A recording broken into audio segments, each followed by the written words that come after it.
Si gustas iniciar, por favor. Gracias.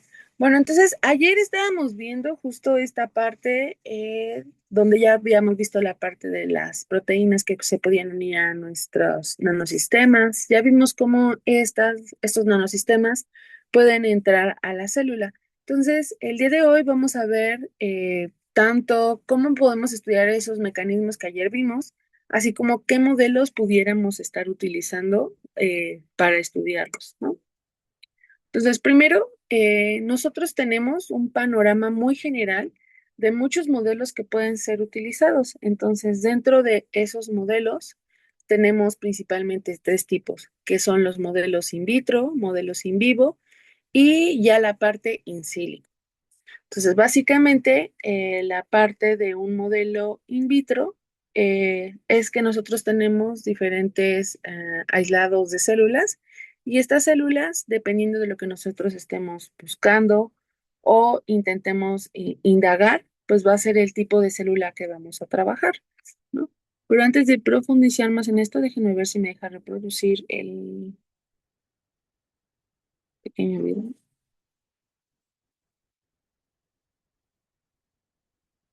Mm. Ustedes me dicen si ven el video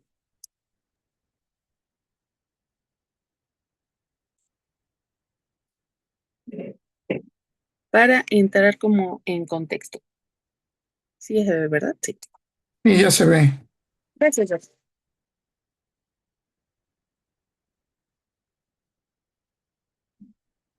Los científicos al momento de realizar sus experimentos los pueden hacer de distintas maneras para obtener sus resultados. Estos pueden ser de tres tipos. In vitro significa en vidrio y hace referencia a la realización de experimentos en un laboratorio con células, tejidos o moléculas de animales y no implica el uso de organismos vivos, por ejemplo, la fecundación in vitro o la multiplicación de tejidos. In vivo significa dentro de lo vivo y hace referencia a la realización de experimentos directamente en un organismo vivo, por ejemplo, pruebas de animales o ensayos clínicos en pacientes. In silico significa hecho por computadora y hace referencia a la realización de experimentos hechos por computadoras a través de simuladores, modelos matemáticos y softwares. Por ejemplo, visualización de moléculas de manera tridimensional o predecir el efecto de un fármaco en un organismo vivo. Interesante, ¿no? A cierta ciencia. Muchas gracias. Entonces, básicamente nosotros podemos tener estos tres tipos de modelos. No sé. Y por ejemplo, en el primero, que son los modelos in vitro, dentro de estos modelos pues tenemos una clasificación un poquito más compleja. Por ejemplo, tenemos lo que son eh, los cultivos organotípicos, los explantes celulares, este, la isolación de tejidos y lo que sería el cultivo de órganos. Pero todos tienen una limitante, ¿no? La principal limitante en este caso de los modelos in vitro es que puede haber interferencia con la superficie en la que se está llevando el efecto. Entonces, esta interferencia con el simple hecho de que es una superficie ajena o externa, puede generar falsos negativos o puede generar falsos positivos, ¿no? Y eso al final en un experimento, pues puede determinar que no tengamos la respuesta o que nos den cosas que no esperábamos, ¿no? Aquí, por ejemplo, tenemos lo que sería una expectativa de un análisis de forma in vitro en donde tenemos diferentes concentraciones de un nanosistema y una respuesta, que en este caso es viabilidad celular. Entonces, nosotros esperaríamos que nuestra respuesta fuera directamente proporcional a la concentración esperada. Pero cuando trabajamos con modelos in vitro, podemos tener respuestas de este tipo, ¿no? Entonces, estas respuestas no necesariamente son respuestas originadas por nuestro xenobiótico que estamos administrando. Entonces, puede ser, por ejemplo, que haya en algunas técnicas que se utilizan colorantes, haya absorción de estos colorantes y entonces, al momento de que nosotros lo leemos, porque generalmente muchas de estas técnicas se utilizan o se leen en el espectro, pues nosotros tengamos falsos positivos, ¿no? Donde pudiera haber que sí hay células, pero en realidad no las hay. Negativos, perdón. Y también podemos tener falsos positivos, ¿no? En este caso, los falsos positivos, como nosotros también los llevamos a cabo en medios suplementados, pudieran interaccionar con los reactivos que utilizamos y pues eso genera que también tengamos falsos positivos, ¿no? Entonces, ninguno de estos ensayos in vitro es 100% confiable porque se requiere tener más de un modelo para analizarlo. Y no solo un modelo, a lo mejor hoy en día lo que se busca es que si tú haces un estudio, por ejemplo, de cáncer, no utilices solo una línea de cáncer, utilices por lo menos dos líneas de cáncer para corroborar esta parte de tus resultados. Entonces, regresando un poquito a estos modelos de estudio in vitro, tenemos lo que son cultivos organotípicos, lo que son, en este caso, tenemos parte del tejido, el tejido está en una mezcla en una superficie o interfase que es gas líquido y es un corte muy, muy fino del tejido que teníamos. Dentro de este, pues se mantiene lo que son uniones celulares, toda la composición que tiene nuestro órgano, ¿no? En general. Tenemos la parte de explantes celulares, igual es una porción de tejido, el cual también se encuentra en una superficie. En este caso, pues normalmente trabajamos con lo que son este tipo de botellas y aquí es donde se empieza a dar el crecimiento de las células y se observa cómo las células van migrando de un lado al otro. Tenemos otro tipo de cultivos en donde nosotros podemos disgregar las células y colocarlas para que empiecen a crecer. Em, Esa disgregación de células puede ser por cultivos primarios o por cultivos, o por líneas celulares. Cuando se trata de líneas celulares, tenemos líneas que son, les considera como inmortales, aunque no sea así.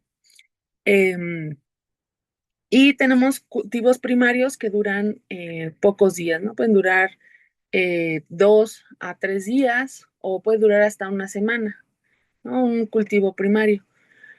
Las líneas celulares sí duran muchísimo más tiempo, de hecho esas ya las vende uno de los principales proveedores, es por ejemplo ATCC. Ellos te dicen, bueno, ¿qué necesitas? ¿No? Entonces tú le dices, a lo mejor necesito unas líneas celulares que están asociadas a hígado. Entonces ellos tienen ya un catálogo de células en hígado que te pueden servir para este objetivo. Entonces te vende la línea celular ya caracterizada, te dice qué genes expresa, para qué modelos te puede servir y ya tú decides si la utilizas o no. Y en el caso del cultivo primario, lo que tú harías sería, por ejemplo, disgregar un tejido desde cero y esa disgregación del tejido desde cero tú la vas creciendo poco a poco. Obviamente una de las desventajas de que tengas un cultivo primario es que tú tienes que caracterizarlo porque pues un tejido está formado por muchas células, ¿no? Entonces tú tienes que asegurar que esas células son las que tú quieres trabajar. Y en el caso de la línea celular, no, porque estamos hablando que es la misma célula, pero ya caracterizada. Y en el caso de los cultivos organotípicos, también aquí hay una matriz ya compleja de las células. De hecho, es una de las ventajas, son células ya, que ya tienen uniones entre ellas, ¿no? Es un sistema más complejo y pues esto permite que nosotros podamos tener como una idea generalizada de cómo se puede llevar a cabo el proceso sin necesidad de tener un modelo en vivo. Entonces, denme un segundito a ver si me deja abrir el link.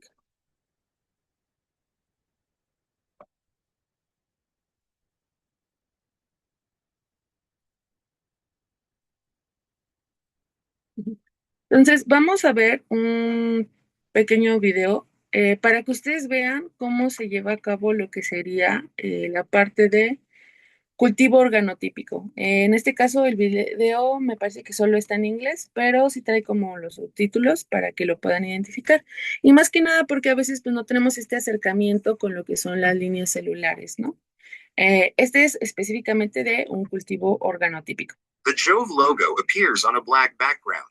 The logo is stylized with the J and V in gray and the O replaced by a blue speech bubble.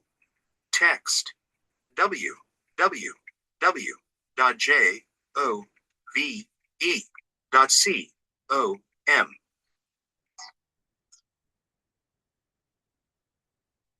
A title card appears. Text a 3D organotypic melanoma spheroid skin model. Below that, text Ines Muller and Dagmar Combs. At the bottom, text Experimental Dermatology, Medical Faculty, TU, Dresden. The overall goal of the Espérame, es que Jove logo me estaba appears on a marcando blank. los The subtítulos. logo is stylized with the W. Below that, experimental dermatology of an organ or tumor in vivo, while accommodating systematic experimental intervention. Ines Muller stands in front of a white wall with 2 windows and 4 square vents. This method can help to answer key questions in the field of melanoma research, such as tumor-host interaction and therapeutic intervention. The main advantage of this technique is that we can mimic the 3D architecture of non-vascularized metastasis in vivo. The implications of this technique extend toward therapy of melanoma because it reflects the tumor heterogeneity. In general, individuals new to this method may struggle because the quality of the primary cells is decisive and no antibiotics are used during the cell culture process. The implications of this technique extend toward therapy of melanoma because it reflects tumor heterogeneity. Visual demonstration of this method is critical because proper handling of the 3D melanoma skin model is very important. Text. The study was performed using commercially available primary cells, and spheroids were generated from the cell lines. Text. 2. Generation of 3D melanoma spheroids via the hanging drop method. A woman wearing a lab coat and gloves is working inside of a sterile hood. She is using a pipette to transfer liquid from a test tube into a clear container. To begin, culture melanoma cells 451LU using RPMI medium containing 10% FCS according to general cell culture protocols. To generate melanoma spheroids, wash the cultured melanoma cells in PBS. Then, add 5 milliliters of 1x trypsin EDTA in PBS. Incubate for 3 to 5 minutes at room temperature. A gloved hand holds a clear glass flask containing a small, red, spherical mass. In the background is a yellow test tube rack. A clear pipette is inserted into the flask. Add 5 milliliters of RPMI containing 10% FCS to neutralize the trypsin. Then, transfer the cell suspension to a centrifuge tube. Centrifuge at 200 times G for 5 minutes to harvest the cells. Resuspend the cell pellet in RPMI containing 10% A FCS. gloved hand holds a clear test tube with a white label that reads 451L U in black marker. The tube contains a light pink liquid. On-screen text. Cell concentration is determined with a hemocytometer. Next, count the cells. And dilute the cell suspension to a final concentration of 10,000 cells per milliliter. A woman in a lab coat uses a pipette to transfer liquid, creating spots of cell suspension. Use an electronic multi-pipette to make 40 25 microliter spots of cell suspension on the inner surface of the lid of a sterile, non-adhesive 10 centimeter cell culture dish. A gloved hand places a petri dish lid onto a petri dish containing many small spheres. Next, turn the lid over with a fast, smooth movement and place it on the cell culture dish containing 5 milliliters of PBS. Culture the hanging drop dishes at 37 degrees Celsius in 5% carbon dioxide for 10 to 14 days. A gloved hand. Entonces, por lo menos hasta ahí, o sea, lo que hicieron básicamente es, tenían un extracto de células, esas células pues las tenían en los tubitos, las crecieron, luego después de que las crecieron, las fueron disgregando y separando, y hicieron un conteo, pero ahí mencionaron que utilizaron justamente este conteo para saber cuántas células había por microlitro, y entonces hicieron lo que son los esferoides. Esos esferoides son esos puntitos que se ven dentro de la tapa. que permanecen en la superficie. Y cada uno de esos puntitos tiene cierta cantidad de células que ya están creciendo. Entonces, por ahí dice que los dejaron, no recuerdo el tiempo, creo que eran 14 días, pero durante esos 14 días, pues las células se van replicando. Uses a pipette to extract liquid from a test tube in a yellow test tube rack. 2 Petri dishes are on the table. 5 days after the initial drop spotting, use an electronic dispenser to add 10 microliters of rPMI containing 10% FCS to each drop. After 10 to 15 days, harvest the spheroids by gently rinsing them off the lid with PBS. Collect the spheroids in a fresh, non-adhesive cell culture dish. On a white background, the text, 3.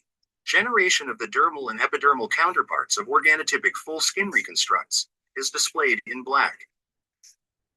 A gloved hand uses tweezers to remove a small, clear, circular object from its packaging and place it into a clear, plastic tray with multiple wells. To generate the dermal counterpart of the skin reconstructs, place 8 micrometer pore size membrane inserts in a 24-well cell culture plate. For each insert, resuspend 100,000 fibroblasts in gel neutralization solution. A gloved hand uses a pipette to transfer liquid from the tube labeled fibroblasts. Next, quickly mix the fibroblast suspension with collagen type 1 at a ratio of 1 to 3 in a final volume of 500 microliters without forming bubbles. A gloved hand uses a pipette to transfer liquid from the tube labeled fibroblasts into a clear plastic tray with multiple wells. Then, use a pipette to add the suspension to each insert. Inside a sterile hood, place the inserts at room temperature without medium for 30 minutes to allow the dermal gels to settle. A gloved hand uses a pipette to add liquid to the wells of a multi-well plate. A test tube in a pink rack is to the left. Next, cover the gels with DMEM and incubate overnight at 37 degrees Celsius. A woman in a lab coat and glasses closes an incubator door after placing a multi-well plate inside. Some of the wells already contain a pink liquid. After the overnight incubation, remove the DMEM from the dermal gels and equilibrate them with EGM for 2 hours at 37 degrees Celsius to generate the epidermal counterpart of the skin reconstructs.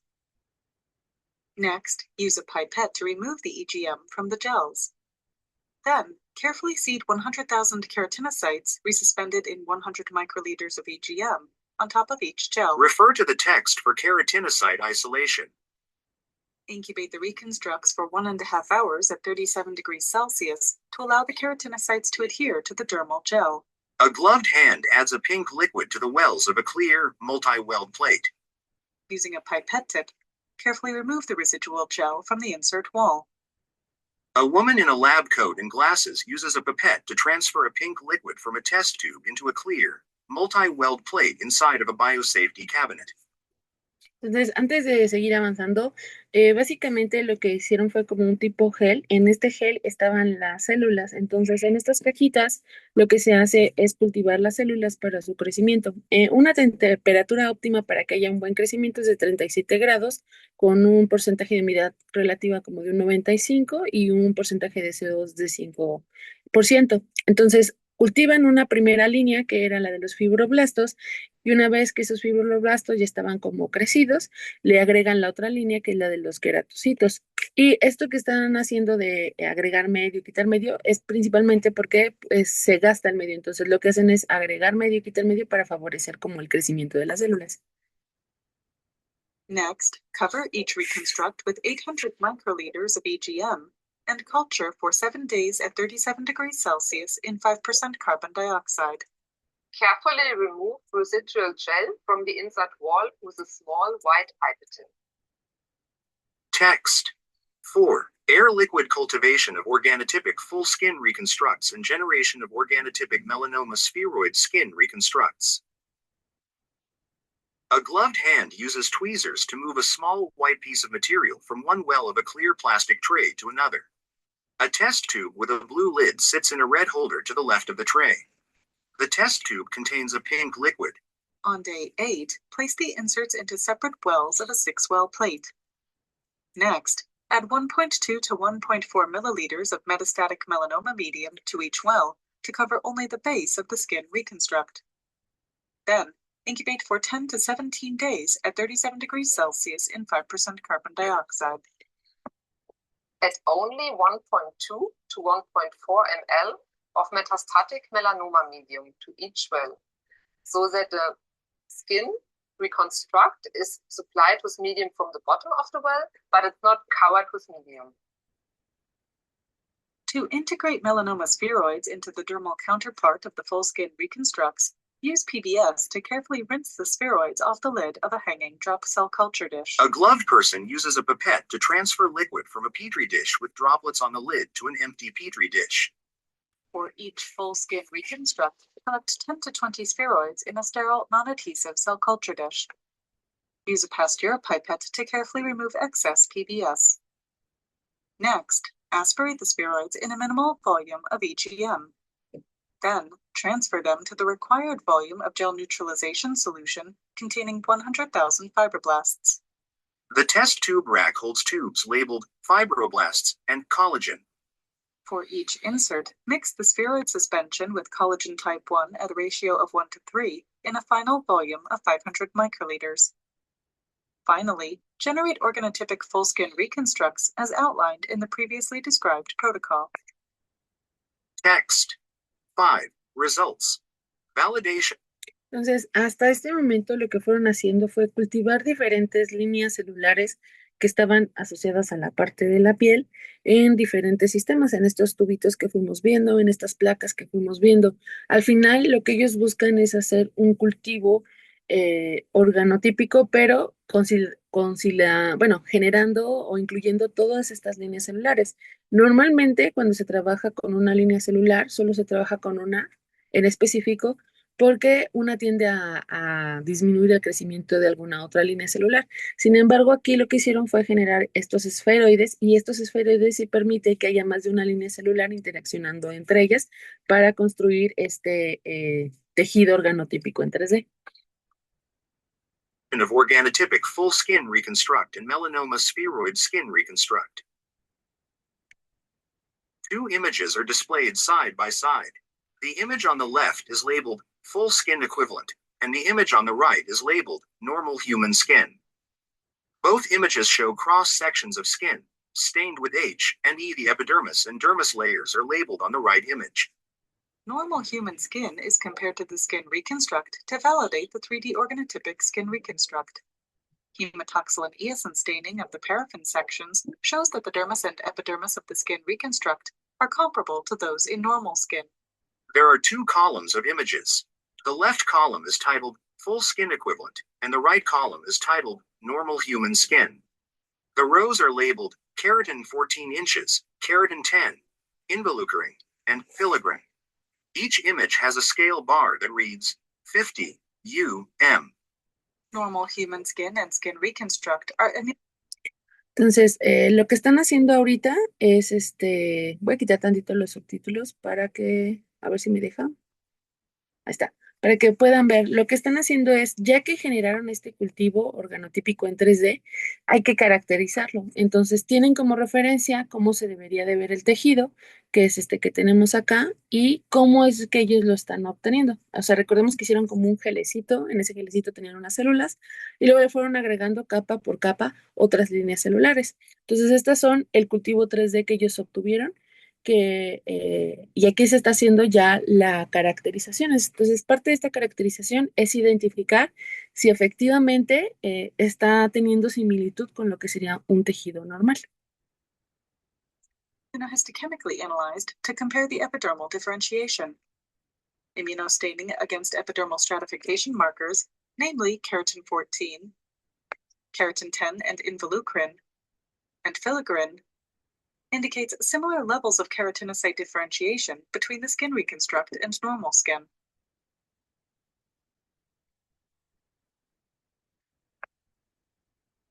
Immunostaining against laminin 5 indicates that the basal lamina is formed to physiologically connect the epidermal and dermal counterparts of the skin reconstruct, similar to normal skin. Hematoxylin eosin staining of the paraffin section of melanoma spheroid skin reconstruct indicates that the cellular distribution of melanoma spheroids is similar to that of the non-vascularized human melanoma skin metastases in vivo. Histological examination reveals the presence of a peripheral proliferating subpopulation and central necrotic subpopulation of the melanoma cells. On the left is a microscopic image of skin. A black box surrounds the image. A scale bar at the bottom left reads 200 micrometers. Two black lines point from a circular structure to a magnified image of the structure on the right. A red arrow points to the top of the structure in the magnified image. A scale bar at the bottom left of the magnified image reads 100 micrometers. 6. Conclusion. Once mastered, this technique could be done in about 40 days, if it is performed properly. A woman stands in front of a light green wall with windows. While attempting this procedure, it is important to use primary cells of best quality. After its development, this technique paved the way for melanoma researchers to explore the responsiveness in vitro in an in vivo mimicking environment. A woman with glasses stands in front of a wall with 3 windows. The JOVE logo is in the upper right corner. After watching this video, you should have a good understanding how to generate a human 3D organotypic melanoma skin model. On-screen text. Entonces, lo que hicieron pues fue justamente un modelo en 3D de un tejido para poder hacer estudios de los que vamos a seguir platicando. Entonces, ese sería un ejemplo de cómo, dependiendo de lo que nosotros buscamos, pues puede ser el modelo. Por ejemplo, este modelo 3D nos daría más información que si solo se hubieran utilizado fibroblastos o si solo se hubieran dado queratocitos, ¿no? Esa es la ventaja de tenerlo. Ahora, dentro de estos modelos in vitro, pues lo que principalmente se busca, uno es la parte de citotoxicidad, la otra es la parte de proliferación y la otra es la parte de genotoxicidad. Dentro de nuestra primera ventana de oportunidad, la citotoxicidad, básicamente es ver viabilidad y cómo está presente la membrana. Entonces, buscamos nosotros identificar si hay daños celulares a través de biomarcadores. En este caso es medir, por ejemplo, necrosis, ver si hay inclusión de colorantes, como es el caso del azul de Tripán, o el ensayo de MTT, que es un ensayo asociado al metabolismo, ¿no? En el ensayo de LDH, lo que sucede es que cuando una célula entra en necrosis, se rompe y se libera la LDH. Entonces, que haya mucha LDH en el medio es un indicativo, pues, de que la célula está dañada, ¿no? Y está en ese proceso de necrosis. En el caso del azul de Tripán, es una técnica de exclusión. Si las células están vivas, no van a incluir al azul de Tripán dentro de su estructura. Si las células están muertas, entonces sí lo van a hacer y nosotros las vamos a ver de color azul. Y bueno, ahorita vemos la parte del ensayo de MTT. En el otro caso tenemos la parte de proliferación. Entonces, dentro de este tipo de ensayos, pues lo que nosotros buscamos es ver si hay una alteración dentro de todo este mecanismo donde una célula genera otra célula, ¿no?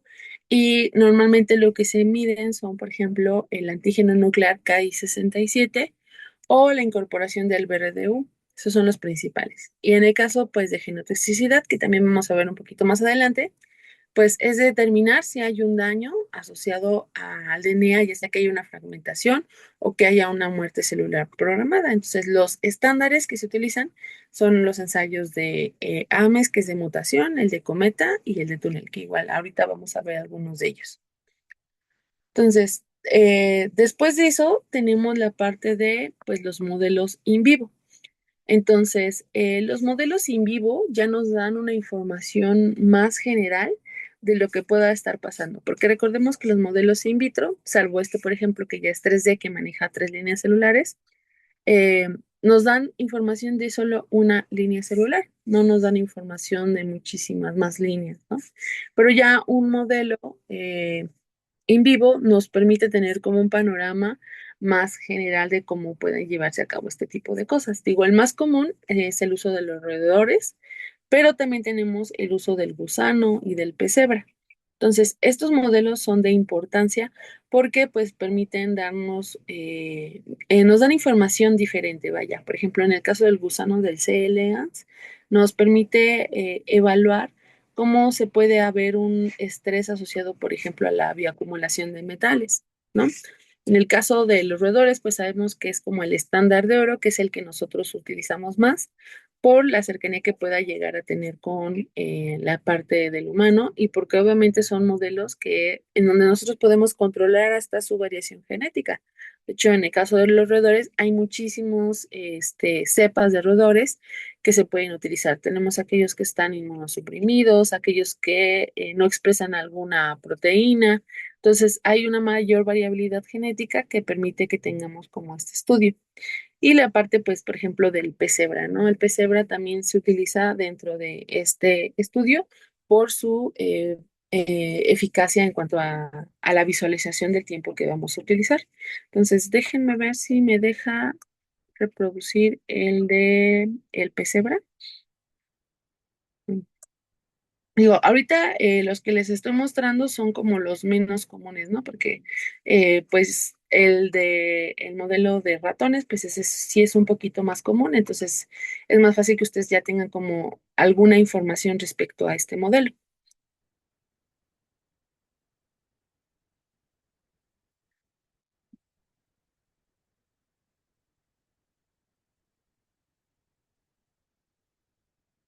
Entonces vamos a verlo justo para que vean pues la importancia y el uso de este modelo. Más déjenme, ahí está, ya me dejó.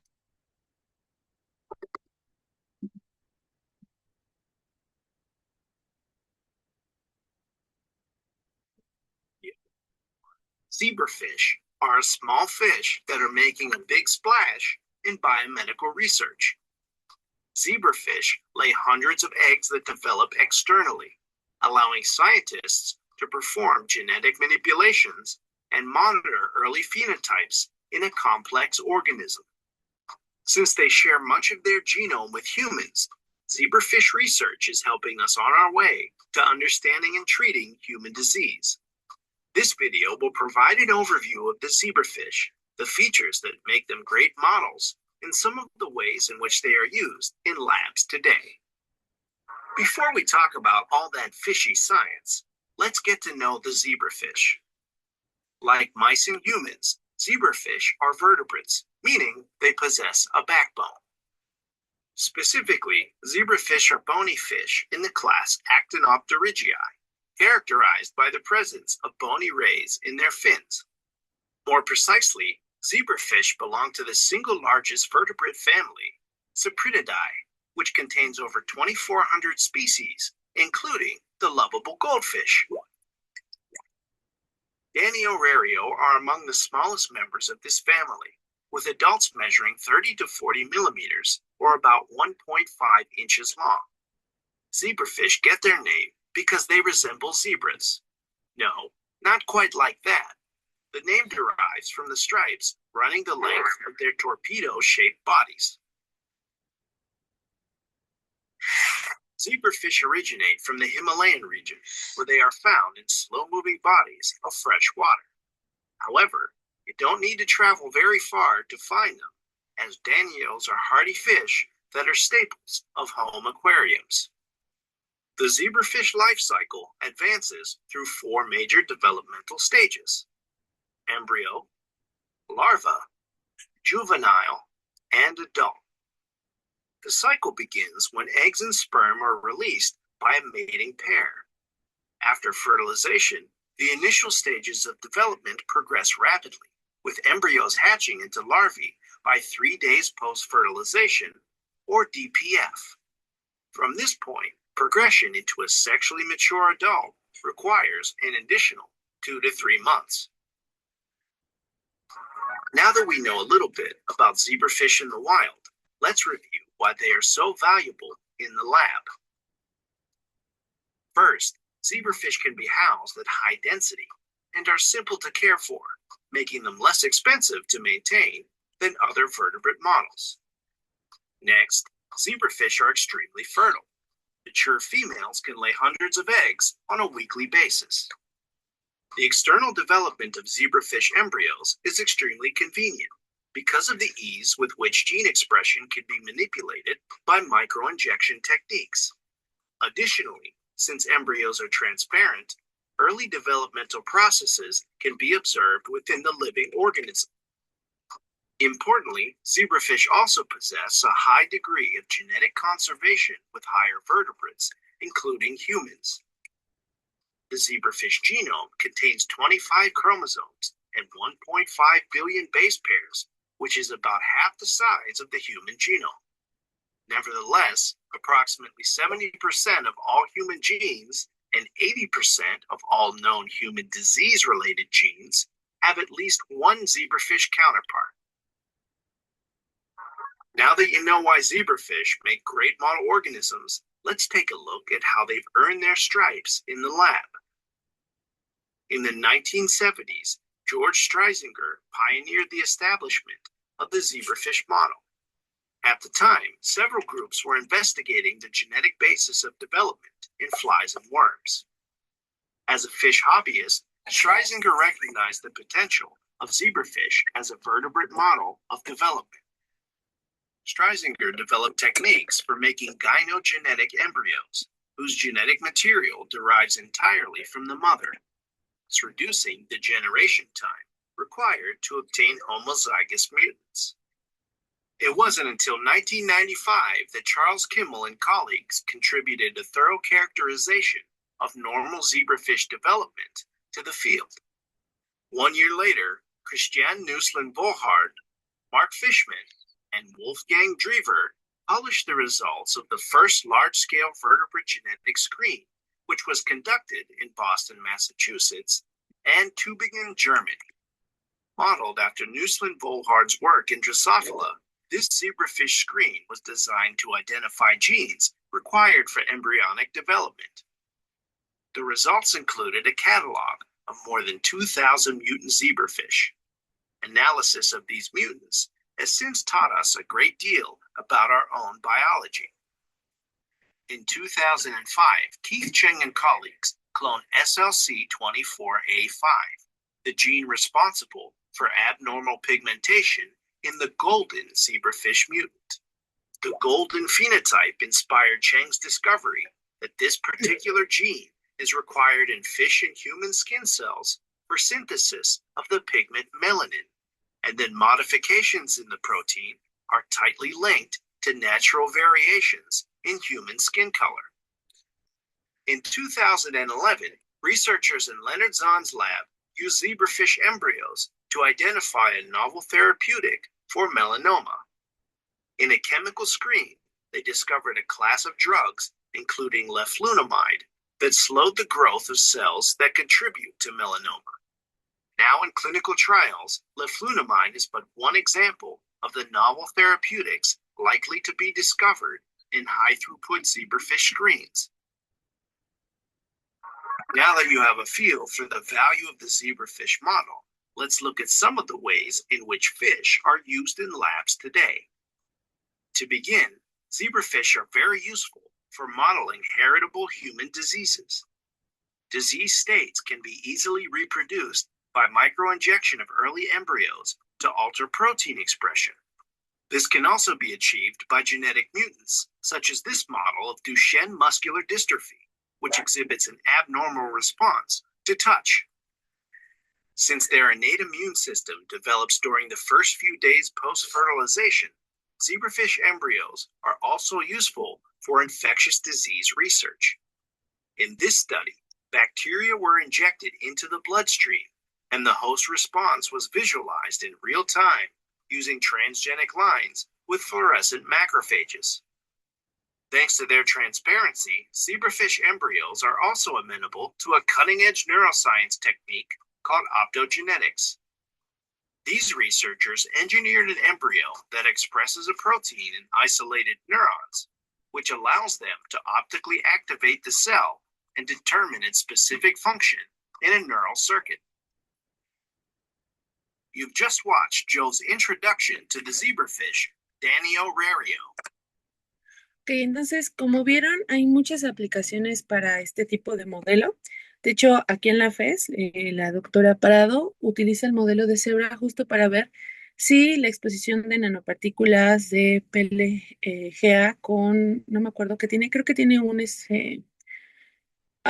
bueno, no me acuerdo ahorita del nombre químico, pero es un LQM, puede llegar a tener teratogenicidad. Entonces, es un modelo muy noble en el sentido de que es más económico, por ejemplo, que hacer el cultivo 3D que les enseñé, ¿no? O mantener o comprar una línea celular, porque, por ejemplo, hay líneas celulares que pueden llegar a costar hasta 200,000 pesos. Hace como 2 años intentamos cotizar una línea celular asociada a condrocitos y sí estaba demasiado cara, ¿no? Las más comunes o más baratas, pues son, por ejemplo, las de hígado, las de riñón. Y aún así, pues son células que tienen ciertas propiedades, ¿no? Requieren a lo mejor ciertos medios para su crecimiento y pues tienen cierto cuidado. Entonces, ahorita ya vimos la parte del pesebra, cómo puede ayudarnos, cuáles sus ventajas. De la parte de nemátodos, como es más asociado a la parte de neurotoxicología y principalmente nanopartículas metálicas, eso mejor lo vamos a ver en alguno de los artículos que ustedes expondrán la siguiente semana. Y la otra que yo creo que también a lo mejor sí la conocen, pero ya un poquito más enfocado a la parte de investigación, la mosca de la fruta, también se utiliza porque pues tiene un tiempo de vida corto, también tiene cierta redundancia genética con la parte de los humanos y eso permite pues que nosotros podamos ver o evidenciar efectos de forma rápida, ¿no? Déjenme ver si nos deja ver el de la mosca de la fruta. Denme un segundo. Ok.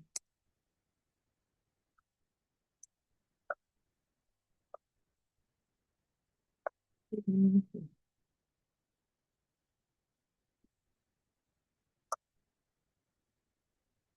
Ok, este es el de la mosca de la fruta.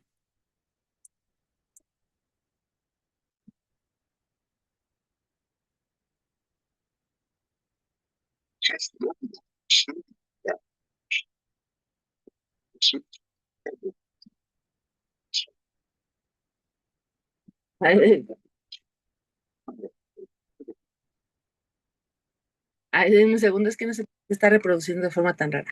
Un segundito en lo que logro abrirlo. Y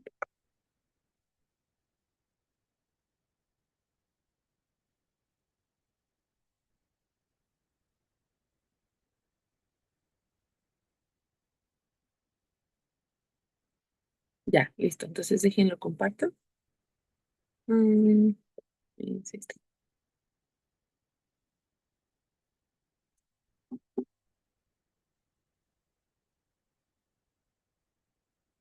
Drosophila melanogaster, also known as the fruit fly, is a small insect commonly found near ripening fruit.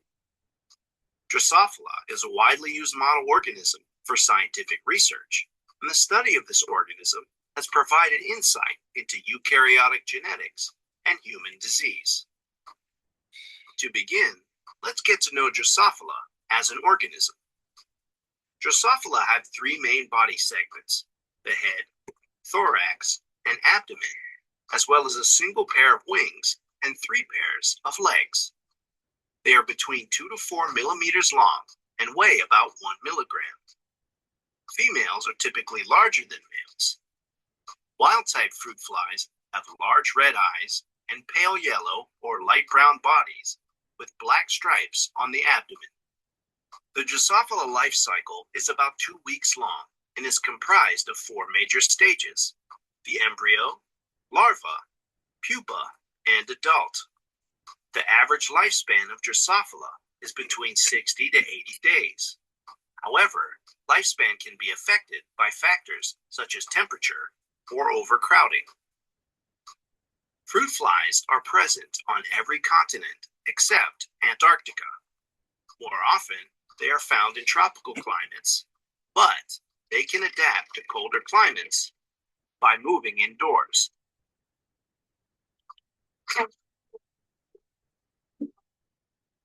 Drosophila can survive at a range of 12 to 35 degrees Celsius.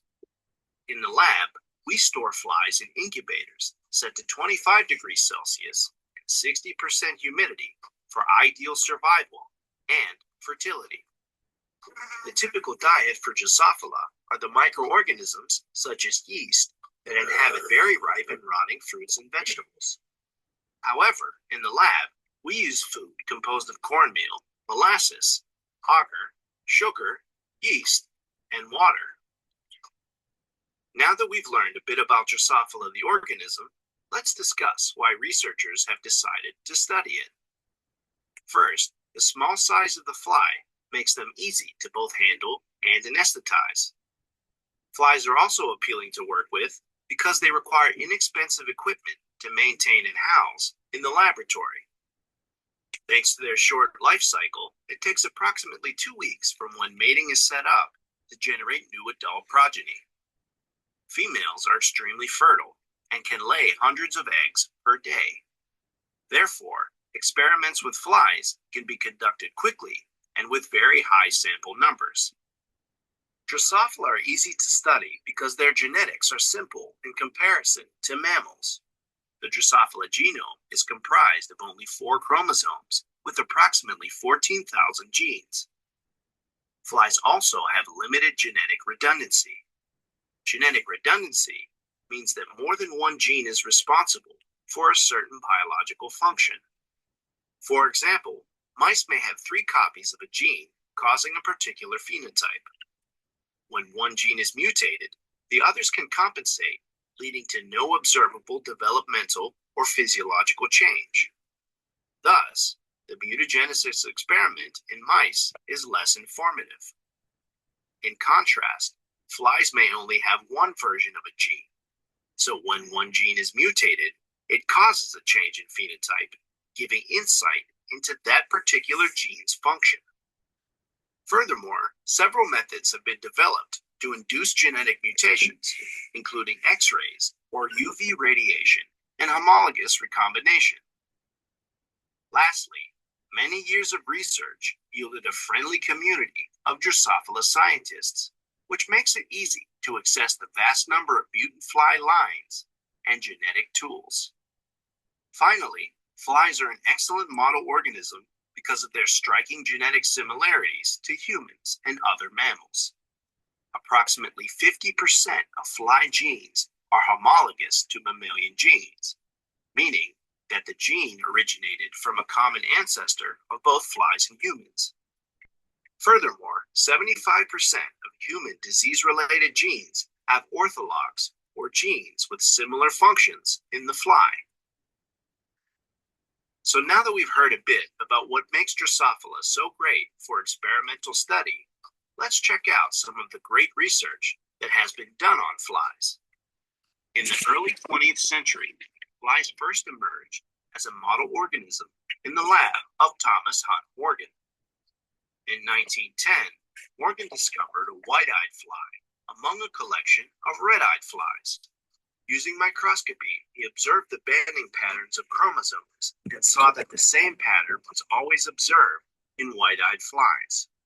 With these experiments, he established the chromosomal theory of inheritance, for which he won the Nobel Prize in 1933.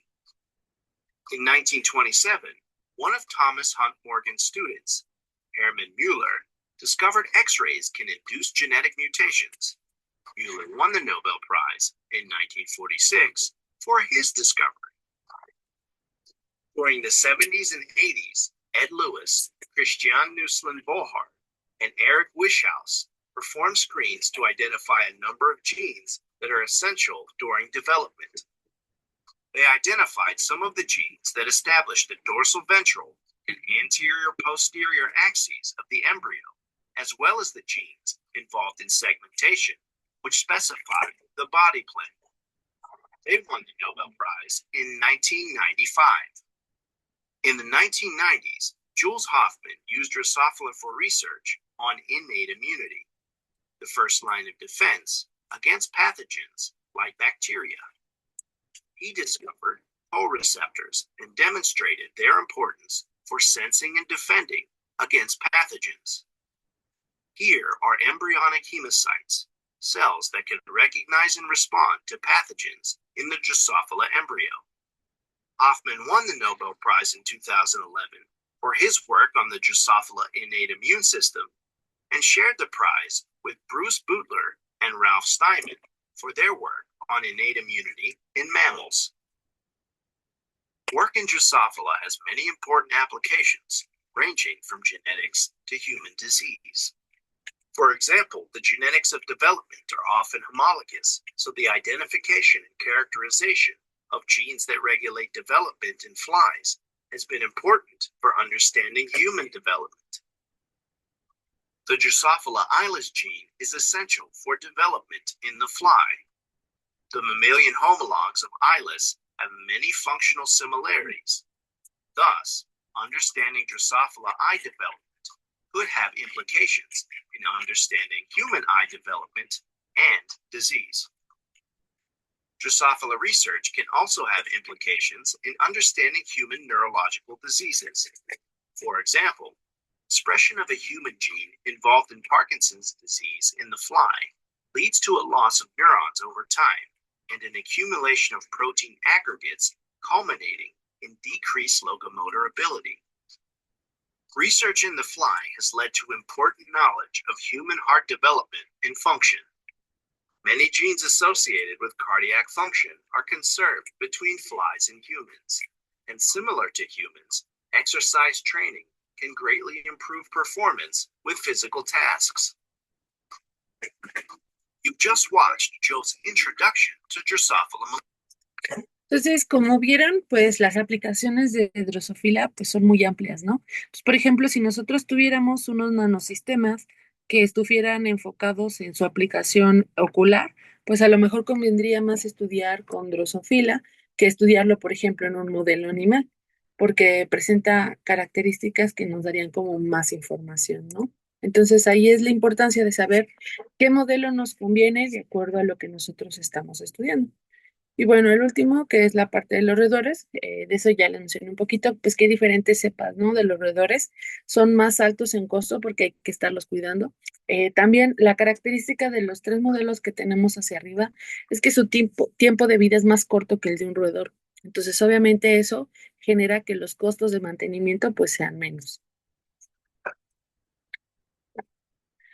Entonces, cuando hemos estado viendo esto un poquito, si se fijan, vimos un poquito la parte de generación de tejidos 3D, ¿no? Entonces, esta generación de tejidos 3D puede también crecerse en lo que son chips, y dentro de los chips, pues identificar, por ejemplo, desplazamiento de moléculas en función de la carga, puede identificar la presencia de algunas moléculas en los fluidos que se estén colocando. Pero para que este tipo de tejidos pueda ser funcional, pues tiene que tener como un flujo constante de movimiento de los medios con los que están creciendo. Ahora, hay otras técnicas, por ejemplo, la microscopía de fuerza atómica, que permite que nosotros podamos identificar si nuestros sistemas nanoestructurados han llegado a lo que sería el núcleo celular. Para utilizar alguno de estos tipos de métodos, pues requeriríamos, por ejemplo, de modelos in vitro, perdón, donde la célula está como la célula solita, no hay mayor complejidad y directamente se puede observar, ¿no? Si están entrando en nuestros nanosistemas. Ahora, el último que vimos fue justamente los modelos in silico. Entonces, estos modelos in silico han cambiado un poco la parte del paradigma. Una, porque implica que nosotros podemos predecir de forma cuantitativa y a partir de bases de datos cuál va a ser el comportamiento de un nanosistema en función de su estructura físico-química. Y es importante porque eso ha limitado un poco el uso de animales de investigación.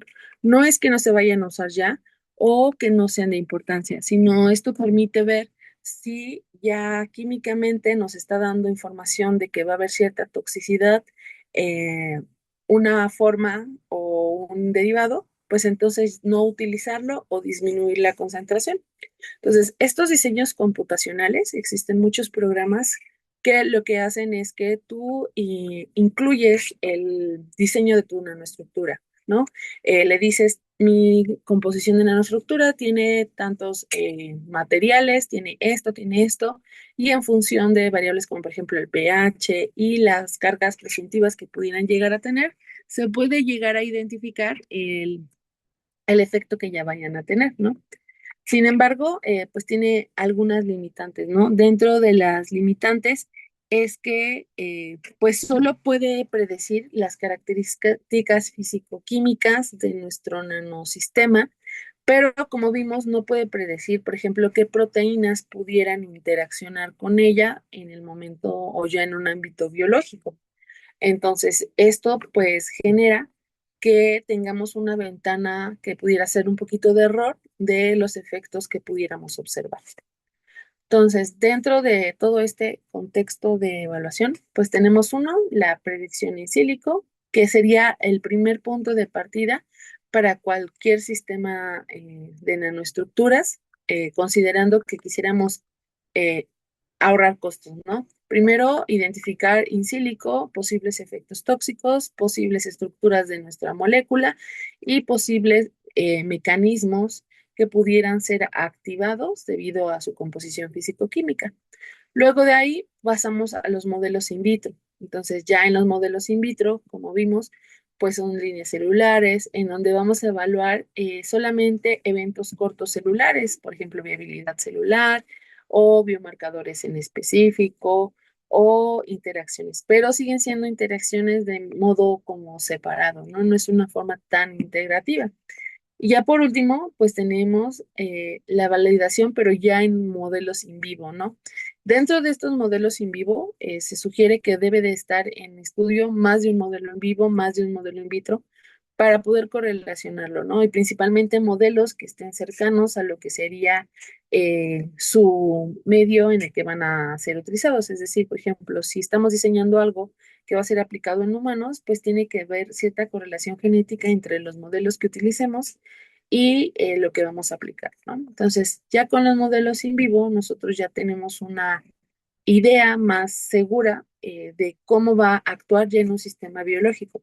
Entonces, aquí ya englobamos otros factores, ¿no? Englobamos la parte de inmunidad, la parte de acumulación crónica, eh, la parte de cómo se va a eliminar, la identificación de metabolitos, como vimos ayer, que son importantes. Y ya con esto, pues ya tenemos una seguridad del diseño de estos nanosistemas, ¿no? Entonces, en nanomedicina ese justamente es uno de los principales auges, el identificar cómo esto puede generar una respuesta ya benéfica, ¿no? Favorecer lo que es la seguridad. Entonces, dentro de este panorama, pues lo ideal es que cuando hagamos una investigación, un desarrollo o estemos proponiendo algún proyecto, pues tengamos en mente siempre esto, ¿no? Tener un modelo in vitro que nos dé una característica general, un modelo in vivo que ya nos fortalezca un poco los resultados in vitro y un modelo in silico que nos refuerce un poco la información que hayamos obtenido en estos tres parámetros. Y con esta información nosotros ya podríamos tener un panorama más completo del efecto de un nanosistema, ¿no? Entonces, dentro de esto, pues hay que recordar tres puntos importantes. Uno, que las nanopartículas, pues no son entidades estáticas, ¿no? Entonces, cuando hablábamos ayer de esta identidad biológica, hablábamos de que este efecto que se genera en ellas, el efecto corona, pues genera que tengamos diferente composición, que a lo mejor nuestro nanosistema en un medio genere una corona, pero en otro medio genere otra, en un pH una corona, en otro pH otra, y eso va a repercutir en cómo va a entrar a la célula y como cadenita, pues va a repercutir en su mecanismo, ¿no? La segunda, el riesgo de interferencia, ¿no? Como hemos visto, pues los modelos no son 100% confiables, ¿no? Hay modelos que pueden tener ventajas y desventajas. Entonces, dentro de lo que serían modelos in vitro, pues tenemos algunos puntos ciegos que pueden generar falsos positivos y negativos, ¿no? Y estos positivos y negativos pues van a repercutir en nuestros resultados, principalmente cuando hablamos de estudios a nivel óptico. Pero también en los niveles biológicos, in vivo, perdón, podemos tener este tipo de interferencia, porque a final de cuentas nosotros tratamos de trabajar con modelos que están controlados, ¿no? Pero al ser un modelo vivo, pues hay muchas variables que a lo mejor no vamos a poder controlar, ¿no? Desde la parte, en teoría ambiental, el cómo viene ya la cepa, porque también ha pasado mucho que las cepas al reproducirse entre ellas, pues pueden generar mutaciones que pueden llegar a afectar en el estudio, ¿no? De hecho, cuando se pide para un modelo en vivo, se sugiere que les enseñen el certificado de la caracterización de la cepa de los ratones o ratas que estén utilizando para asegurar que sí tenga como esa pureza nuestro control, ¿no? Y en el caso de lo que es la drosofila, como si llega a tener ciertas mutaciones y todo eso, también se tiene que hacer como esa identificación de cada cultivo que ustedes vayan a hacer para identificar cuál podría tener o podría servirles, ¿no? Y al final, pues, tenemos que tener el estándar de integración, ¿no? Hay que comprender que no siempre los resultados in vitro van a coincidir con los in vivo o con los in silico, pero definitivamente son una base para poder pasar de un estudio al otro, ¿no? Pasar o realizar un estudio en vivo sin tener antecedentes in vitro o in silico, pues generan que podamos tener una respuesta no muy buena referente a nuestros resultados, ¿no? Porque puede ser que ni siquiera esté entrando a la célula y nosotros ya estamos teniendo eh, resultados in vivo que a lo mejor no tienen nada que ver con lo que nosotros hayamos aplicado, ¿no? O no nuestras nanoestructuras. Entonces, al final, esto permite que nosotros tengamos ya una estrategia completa y que tengamos esa seguridad de que los nanosistemas pues, pueden ser utilizados, ¿no? Y garantizar en algún punto, ya sea que su uso sea para la nanomedicina o para la parte de diagnóstico, eh, certeza de que no va a haber como un efecto tóxico, ¿no? Relacionado. Entonces, para el día de hoy, en esta primera parte, vamos a hacer una actividad que ahorita déjense las activo de una vez. Es básicamente que ustedes vayan llenando un cuadro. Déjenme ver si me deja compartirles. A ver, denme un segundito, porque no tengo muchas plataformas abiertas. Ahorita ya se los asigné en el Classroom. Ya debería de aparecerles. Y es que ustedes llenen un cuadrito. Déjenme ver si me deja compartirlo. Ahí está.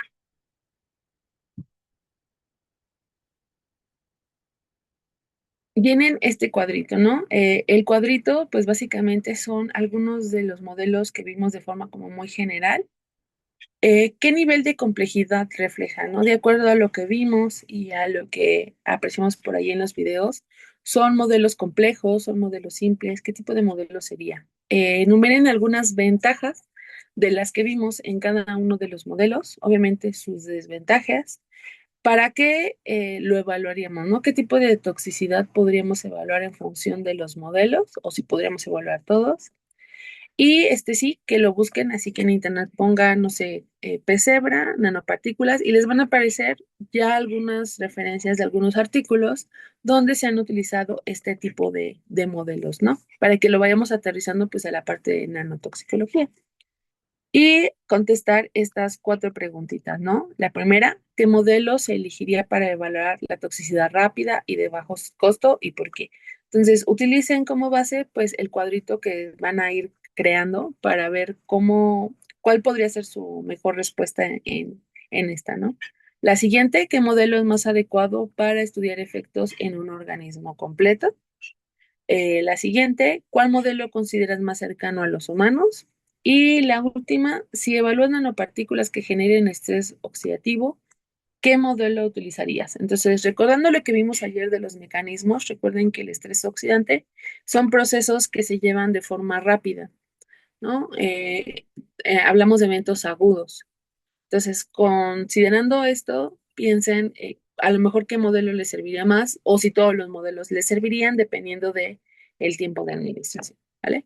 ¿Alguna duda, chicos, de lo que habría que realizar?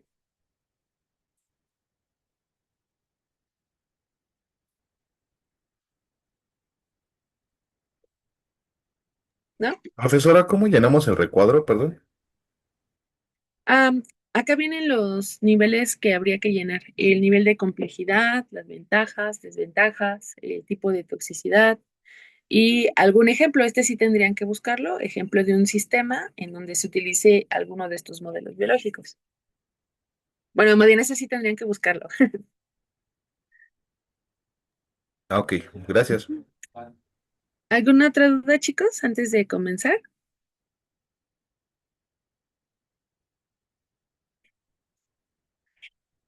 ¿Mm? Ok. Entonces, si no tenemos dudas, vamos a darles unos 20 minutitos, que sería a las 9:32 para que lo acabe. Y regresando, igual que ayer, platiquemos un poquito de cómo fueron llenando esto y de las preguntas que resolvieron, ¿vale?